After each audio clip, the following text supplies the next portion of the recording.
beginning of time, God created the earth and all good things within it. After 7 days he made man, and in this creature he created a voice that speaks to loved ones and converses with others. God also knew that there would be a time when that voice would know emotion, which could only be released by singing, with each man letting his swelling song mount like the whirling wind. For centuries God allowed his people to inhabit only a small corner of his earth. At the right time he allowed men to seek out and find the ends of the earth so that they might find a new world in which there was to be a land called America. Word soon spread that the new land afforded bountiful opportunities. Thus, seized with the spirit of adventure and with new hope in their hearts, men and women alike gave up their homes and sailed the seas to the new world. For a while they were content to remain on the eastern seaboard of the new land. But with the news that even greater opportunities lay west, they pressed on. Many of them were to lose their lives in the struggle. The cry heard on the wind was, "Go west, young man, go west." And west they did go, some finding their dreams in the rich lands by the Shenandoah River, while others, still seeking their dream, were bound across the wide Missouri.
For some, the land just beyond the Missouri appeared to be a desolate wasteland, and they were eager to move on. Others wanted to seek the riches of gold on the west coast. But there were some who saw the fertile ground of the plains and said to one another, This is our land. Here are hills and plains where children can run free, and families tired and weary from the long journey can once again join hands and work and fight for their new homes.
settled villages of Omaha and Lincoln, the rugged pioneers went on to Fort Kearny and Fort Laramie. Along with those pioneers came the soldiers, among them Captain Eugene Ware, who with his troops was to establish a fort at the site of the trading post called Cottonwood Springs. Arriving in October of 1863, they set themselves to making a shelter to shield themselves against the forthcoming Nebraska winter. There were others at Cottonwood Springs, the Boyer brothers who ran the trading post, Charles McDonald, and W.M. Hinman, who later became Lincoln County's first judge. The fort they built first was known as Fort McKean, though it was usually called the Post of Cottonwood. In 1866, its name became Fort McPherson. Others were to settle there, the E. Erickson and John Burke families among them. The town's population grew to nearly 400, in addition to the soldiers, who were stationed there. In 1865, it became the county seat of Shorter County. In 1866, the county was renamed Lincoln County and included most of western Nebraska and portions of Wyoming and Colorado.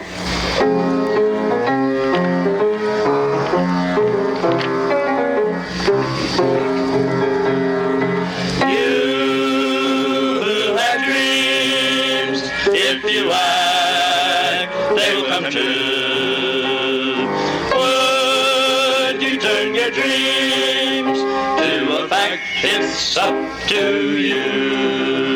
If you have the soul and the spirit, never fear if you'll see it through. Hearts can inspire other hearts with their fire. Strong obey when a strong man shows them the way. Give me some men who are stout. Give me some men who will fight, who will fight. They adore the right that they adore. Men who are stout-hearted men, men will send, give you 10,000 more. Oh, shoulder to shoulder and bolder and bolder they grow as they go to the fore. Then there's nothing in the world can halt or mar your plan. When stout-hearted men can stick together man to man. The settlers of Cottonwood Springs supplied the needs of the pioneers as they journeyed over the Oregon Trail, furnishing lodging, food, fuel, and other staples. From 700 to 1,000 wagons passed through Cottonwood Springs daily during the grass season of the year. The Union Pacific Railroad was completed to the new town of North Platte in 1866. Until then, mail, freight, and passengers had arrived by pony express, ox team, and stagecoach. Now all was changed, but Fort McPherson and Cottonwood Springs were separated from the new means of transportation by the wide and treacherous Platte River. All supplies and passengers were brought by rail to the station 3½ miles north of the fort, but they could only reach the settlement by fording the river. Big John Burke then bridged the Platte, first by a bridge built of the running gears of government freight wagons. This bridge was apt to tip and sway from side to side, and the flooring sometimes slipped and left gaps above the gray waters of the Platte. It was washed out in the annual spring flood of the next year, after which John Burke built a better bridge of cedar piles and flooring. Burke also supplied the wood-burning trains of that time with cedar fuel from the far south canyons. To bring this wood over the divide at the head of Box Elder Canyon, he built a railroad of his own across the high divide. This railroad was built of cedar logs and narrow-gauge rails. Oxen winched the loaded flat cars up the hill and let them down again on the other side. The loggers and teamsters Burke employed lived in tents. Saloons and dance halls were kept open for the men, and Cottonwood was notorious for frequent brawls and killings. Once, while Mr. Burke was busy with his logging, Indians raided his herds and drove off his horses and mules. Alone, he trailed the stolen stock for 2 months, but finally gave up down in Kansas Territory and returned to his home. On March 1st, 1967, the village of Cottonwood and Fort McPherson, along with the rest of Nebraska, became a part of the 37th state in the United States of America.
Its rolling plains and prairies, its lakes and rivers grand are part of our rich heritage in blessed Nebraska land.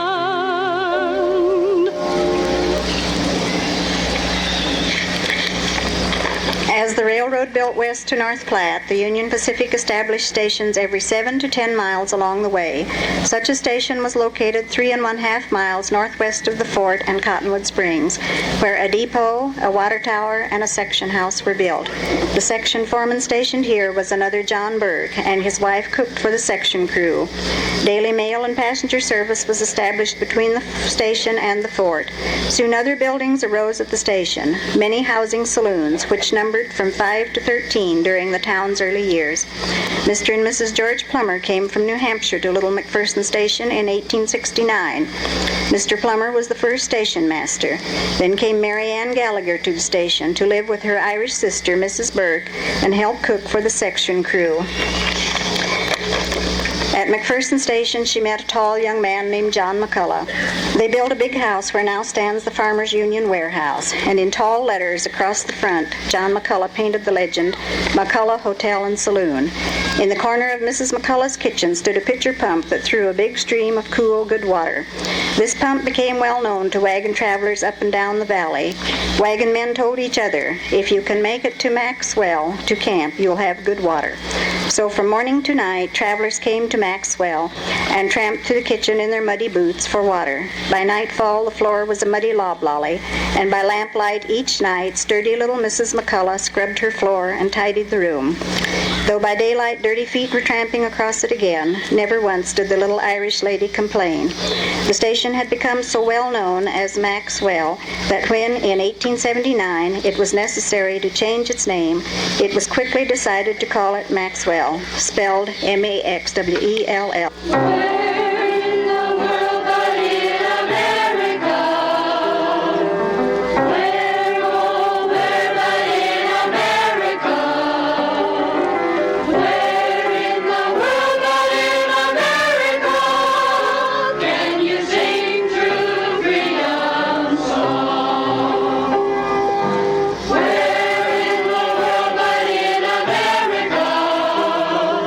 Where, oh, where but in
to see its golden plains with cattle grazing there. Its fields and hills and silver streams are filled with beauties rare. Hail, proud sons of Nebraska, lift up your heads and sing. Sing of the pride of the pioneers, loud let their praises ring. Sing of the men who surround you, men who are loyal and true. We're a people of the sod, we're a people blessed of God. We're proud to be the sons of Nebraska. Oh God, with thankful hearts we come to voice our song of praise. As thou hast blessed us in the past, so bless our future days. Hail, proud sons of Nebraska, lift up your heads and sing. Sing of the pride of the pioneers, loud let their praises ring. Sing of the men who surround you, men who are loyal and true. We're a people of the sod, we're a people blessed of God. We're proud to be the sons of Nebraska.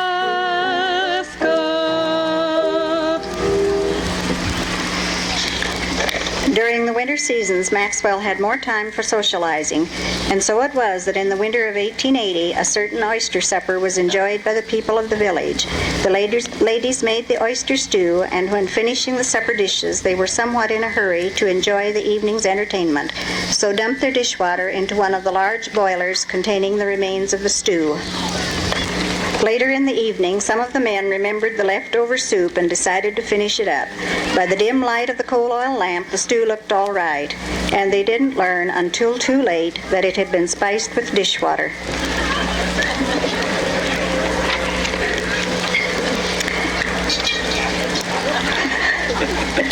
By 1880, the Indians were no longer a threat to the settlers. Therefore, the government ordered the abandonment of Fort McPherson. This was the death blow to the village of Cottonwood Springs. Even the great cottonwood that had given the place its name had been cut down. Soon there was nothing left except a few graves in the post graveyard, which had been designated a national cemetery on October 13, 1873. Today, many men who have served their country in many places find their final resting place in the quiet there.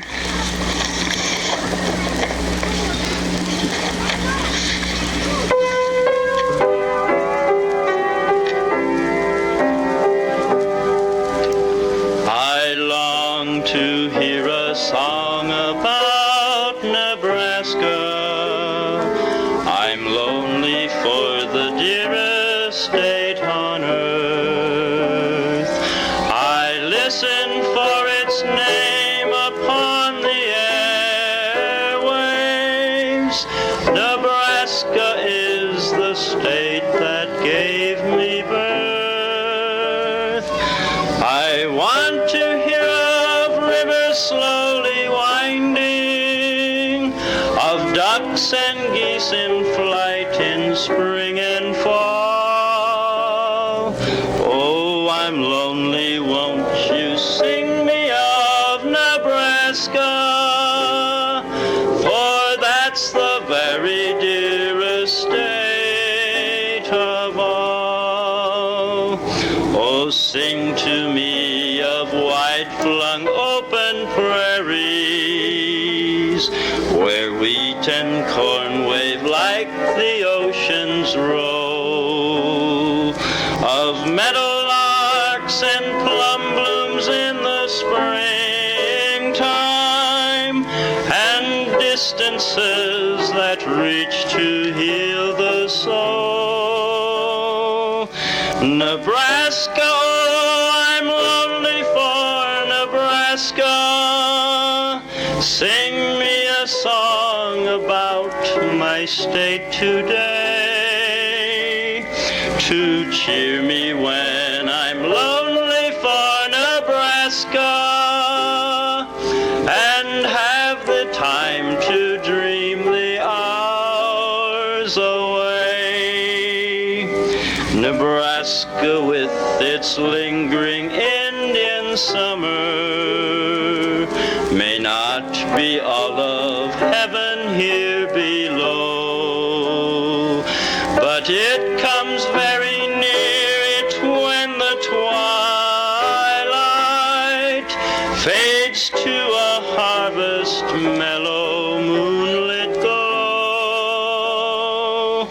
Nebraska, won't you sing me of Nebraska? Tornadoes, dust storms, blizzards, heat nor cold can keep my heart from loving my Nebraska, till sunset cease to blaze her skies with gold. Through the 1880s and 90s, Maxwell continued to grow. With the passing of the fort, the little town's saloons began to disappear, and there came to the community a public school building, regular school terms, and a Sunday school. The first school in the village was held in one room of the McCullough building with Charles Hendy as teacher. In 1881, a new frame schoolhouse was built. Until 1903, Maxwell had no minister, and in the early days when church services were few and far between, the traveling ministers were welcomed by all. Each person found time to thank God for making this his homeland and for the freedom so richly given him.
All these wonders by the Master's hand, beautiful Nebraska land. We are so proud of this state where we live. There is no place that has so much to give. Beautiful Nebraska, as you look around, you will find a rainbow reaching to the ground. All these wonders by the Master's hand, beautiful Nebraska land. Cattle ranching had gained a secure foothold in the hills and valleys along both sides of the Platte. John Jewett, the Plummer brothers, Jack McCullough, George Roberts Sr., M.C. Keith, Charles Hendy, Trot Roberts, Dan Russ, and Charles Fowles, and the sons of Peter Burke are among the early pioneers of the cattle business in the Maxwell community. The lush hills offered shelter and grazing for the cattle, and for the people who lived there was infinite beauty in the land. Night in the hills has come to an end. I know a star has come out to tell me it's time to go. But deep in the dark green shadows are voices that urge me to stay. So I pause and I wait and I listen for one more sound, for one more lovely thing that the hills might say. The hills are alive with the sound of music, with songs they have sung for 1,000 years. The hills fill my heart with the sound of music.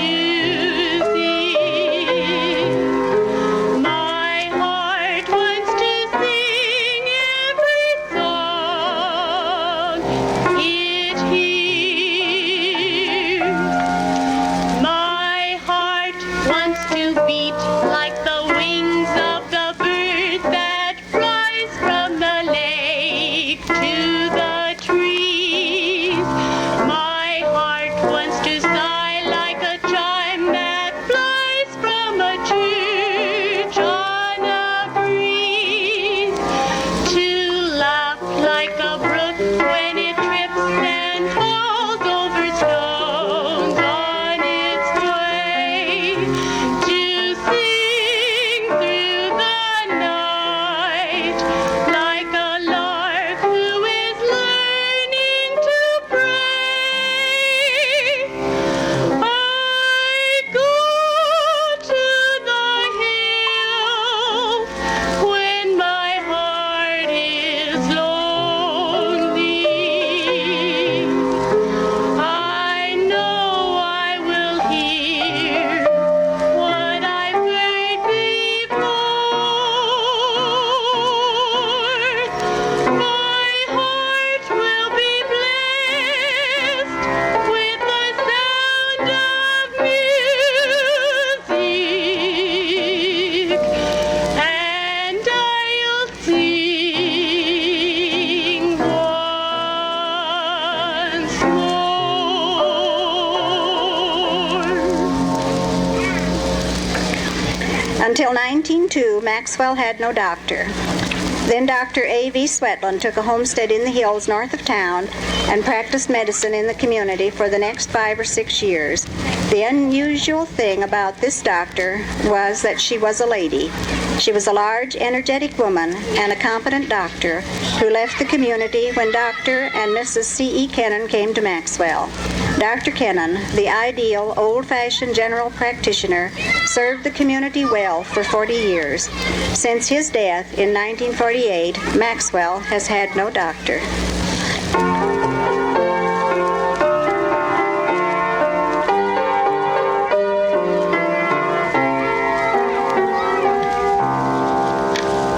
I go all the way back to Nebraska. In my dreams, I go back to my home,